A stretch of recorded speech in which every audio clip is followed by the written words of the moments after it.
Let me show you how to make the best beef stew ever.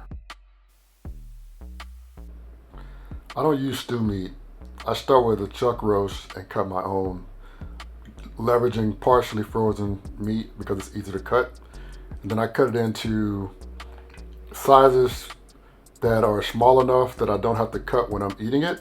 I can just stick my fork in and eat it. And also it's small enough that it looks great on a plate or in a bowl. Right, not too big, not too small. Most people, for beef stew, it's beef, carrots, and potatoes. Me, not so much. I actually use okra. Okra gives it a really distinctive African element, which is what I wanted to add to a traditional beef stew to kind of make it my own. And okra's fly is good, it's tasty. Don't worry about the slime, we got the fix for that. Trust me. Seasoning mix is salt, pepper, allspice, and paprika. Put that on pretty much everything, including this beef. Let it marinate for about 30 minutes or longer if you have time. We got an Asian pear. I want some sweetness, but not something that's overly sweet. So I'm not gonna add anything like sugar or honey, molasses, anything like that. I'm gonna use this natural sweetness in this fruit. Asian pears, have a nice flavor profile. I'm just gonna core these and then chop them up loosely. It's a nice little tool I have to core fruit. And the base for the stew, which starts with fire roasted tomatoes, the Asian pears, red onions, garlic, habanero, and the red peppers. Once the puree is done, then I'll start browning the meat. I brown it on all sides.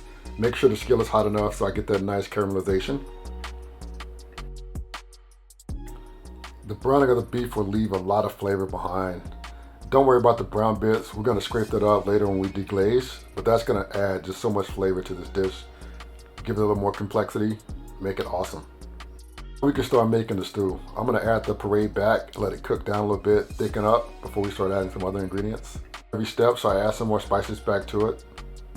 Add the red wine, deglaze the pan. That's when you start to get all the brown bits up out of the bottom and bring that flavor to the pot. I let the alcohol cook off a little bit before I start adding some of the other ingredients. Then that the pot's deglazed, I'll start adding my remaining ingredients. The soy sauce, the chicken stock. The soy is important because you need some umami savory to balance the sweetness of the sweet potatoes. And then I'll add my bay leaf, some fresh thyme, and again, seasoning as I go. After I give it a nice stir, I'll add some more of the remaining spices. And then just bring it to a boil before letting it simmer. And I'm gonna let it simmer for a good minute, like as in 5 minutes or so, to allow the flavors to come together and meld a little bit, right? So, here I'm adding more seasoning, again, seasoning as I go. And then, give it a quick stir and get ready for the big part, which is starting to add the main ingredients. We've built this incredible base with the puree that has habanero peppers and sweet Asian pears. That's the world that the beef that we're adding back to the pot is entering.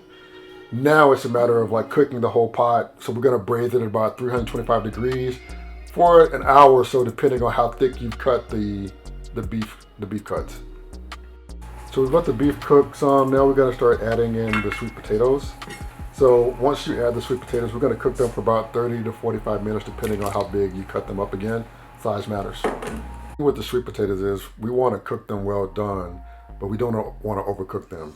We don't want to cook them down to soft, mushy potatoes. We still want to be firm with some texture. Also wanna add, you can cook these in the oven or on the cooktop. The thing is, you'll probably want to give them the fork test as you go to check for doneness, just to be sure so that you don't overcook them. Now we're down to the final step. We can add our okra. And like we were with the sweet potatoes, we don't want to cook these too mushy. We want them cooked well, but not overcooked. So we'll cook them for about 15 minutes in the oven, covered. And just like that, we're done. Let's give it a check, see what we're working with here. Oh my, ooh-wee, that smells good. I can't wait to dig into this one. Damn. So that's just about right for thickness for me, for my personal taste. But if you want this to be a little more thicker, You could add a slurry of cornstarch and water to it and cook it down to thicken it up a little bit more. If that's your preferred texture or preferred consistency. I like this because the potatoes are still, you know, maintain their texture. They're not mushy. The okra has a little bit of crunch. They're not slimy, soft, and mushy. And so the meat is like super tender. You can see that. It works out perfectly. Super tender meat, vegetables with a crunch, flavor that's out of this world. What could be better?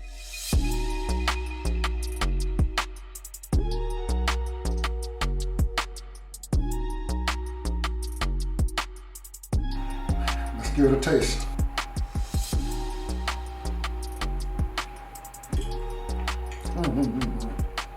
Oh, damn. Damn. It's good. Really good. You gotta love it. Check it out. Definitely.